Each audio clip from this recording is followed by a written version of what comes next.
Selamat bertemu kembali dengan Bapak Ibu, Oma Opa, anggota PKLU di seluruh wilayah pelayanan GPIB se-Indonesia. Dalam program PKLU, saya dan PKLU membaca Alkitab bersama. Sebelumnya, perkenalkan nama saya Octavianus Castera, anggota PKLU Jemaat GPIB Peniel Surabaya.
Opa-oma yang dikasihi Tuhan Yesus, sebelum kita membaca dan merenungkan firman Tuhan pada saat ini, mari kita berdoa.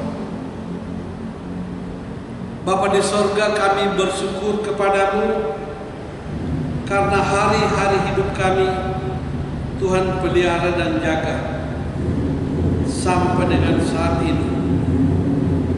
Kini melalui persekutuan kaum lansia, kami hendak membaca dan merenungkan firman Tuhan.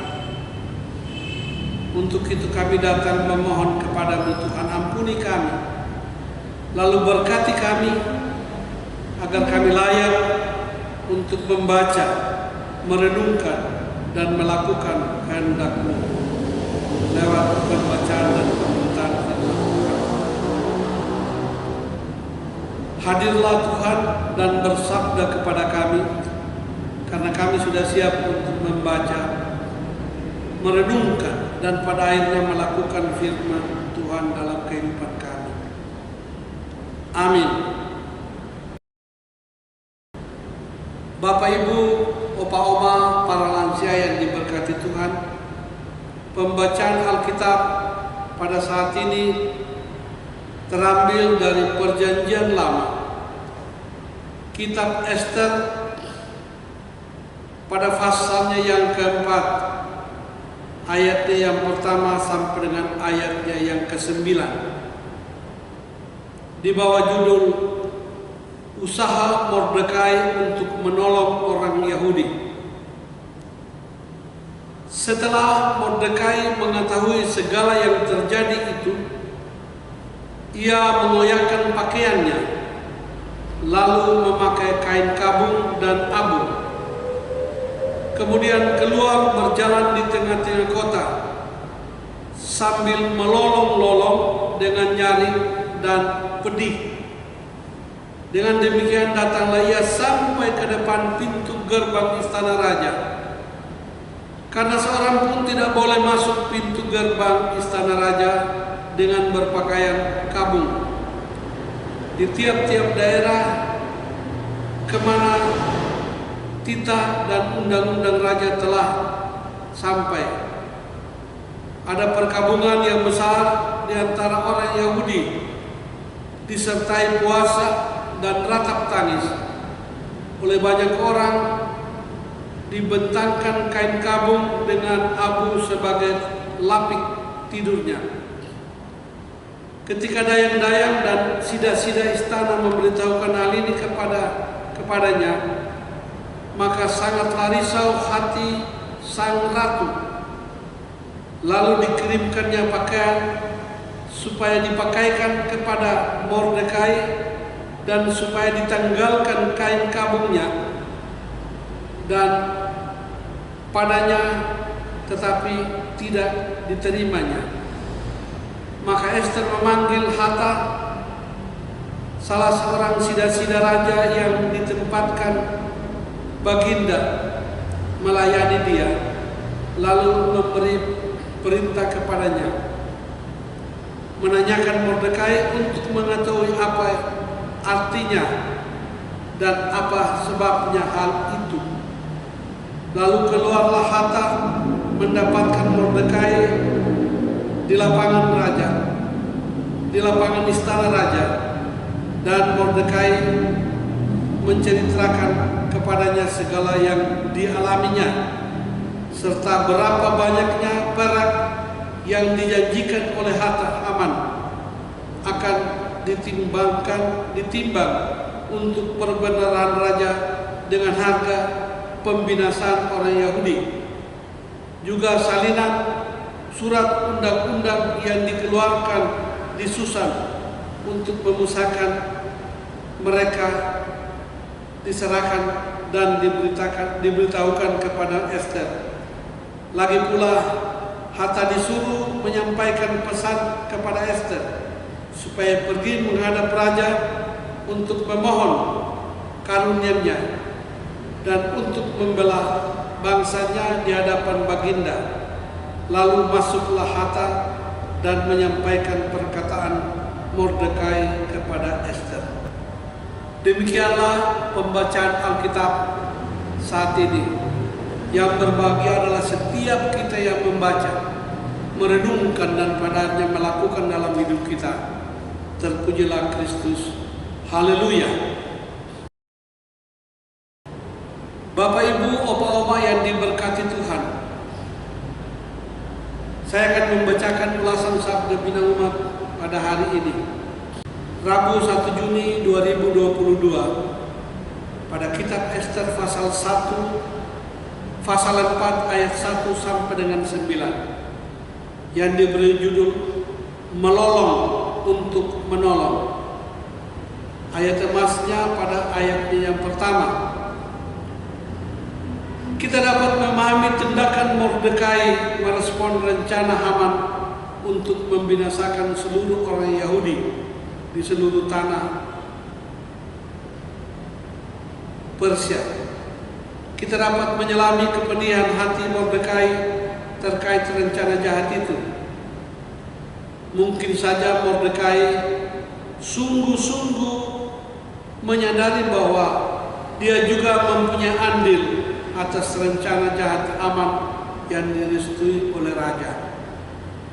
Kisah ini bermula dari sikap Mordekai yang tidak sudi bersembah sujud kepada Haman yang telah diberi kuasa dan wewenang yang luar biasa.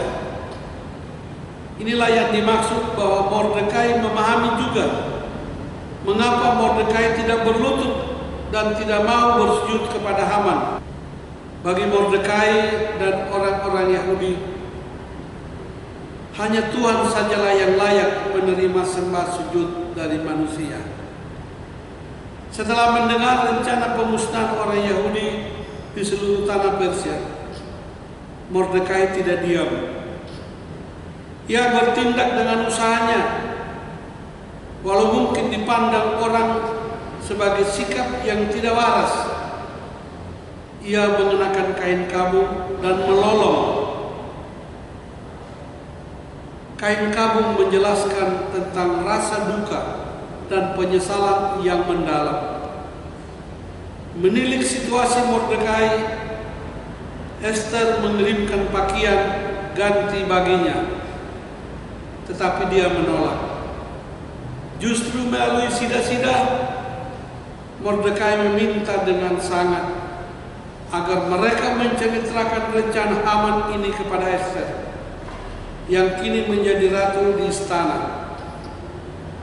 Belajar dari sikap Mordekai yang menjadi perenungan adalah bahwa sekecil apapun yang kita lakukan demi kemanusiaan manusia, lakukanlah dengan hati yang tulus. Tak peduli apa kata orang, Yang penting kita dapat menolong sesama. Berserulah kepada Roh Kudus, Sang Penghibur dan Penolong sejati. Demikianlah ulasan sabda Bina Umat bagi kita pada saat ini.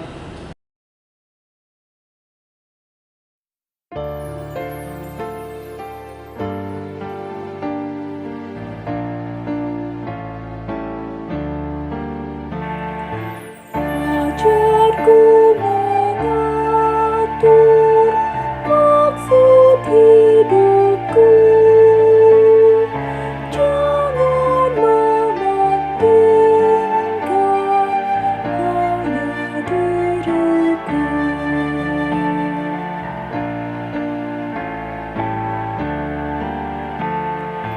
Tuhan yang abadi, bina hatiku, menunjukkan kasih dan sesamaku.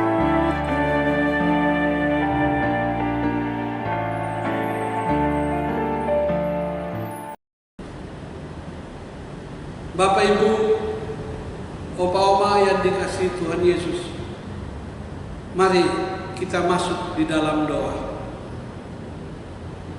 Bapa di sorga, kami bersyukur kepadamu karena kasih setiamu dalam kehidupan kami selaku para lansia yang tergabung dalam Pelkat PKLU GPIB se-Indonesia. Terima kasih atas penyertaan Tuhan dalam hidup kami sampai dengan saat ini. Terima kasih atas kepemimpinan bagi kami untuk boleh melayani, memuji dan memuliakan nama-Mu. Kami sudah boleh membaca firman. Bagaimana mau cerita Mordekai kepada kami, Tuhan. Dengan demikian kami boleh menjadi berkat bagi banyak orang. Saat ini kami mau berdoa bagi Dewan PKLU yang sudah memfasilitasi acara ini, sehingga acara ini boleh berlangsung. Jaga dan lindungi mereka, Dewan PKLU, dalam seluruh kegiatan dan pelayanan mereka, dalam rumah tangga dan keluarga mereka, agar mereka tetap setia melayani Tuhan Yesus. Juga berdoa kami kepada anggota PKLU CGPIB bersama-sama dengan para pengurus di masing-masing jemaat. Tuhan berkati semuanya, agar semua kami boleh juga menjadi berkat bagi anak cucu, menjadi berkat di tengah-tengah pelayanan di mana kami berada. Terima kasih Tuhan Yesus. Kami juga mau berdoa bagi fungsionaris Majelis Sinode, fungsionaris Majelis Jemaat, pelaksana harian CGPIB. Tuhan berkati semuanya, agar mereka boleh bekerja sesuai fungsi mereka dan menjadi berkat di tengah-tengah pelayanan ini. Terima kasih Tuhan Yesus. Inilah doa dan pengharapan kami kepadamu. Ampuni kami Tuhan, lalu berkati kehidupan kami ke depan, agar kami tetap sehat, menjadi berkat dan diberkati. Inilah kami, di dalam nama Yesus kami berdoa, kami bersyukur, dan kami memohon. Amin. Bapak Ibu, Opa Oma para lansia, selamat pagi, selamat beristirahat. Tuhan Yesus memberkati.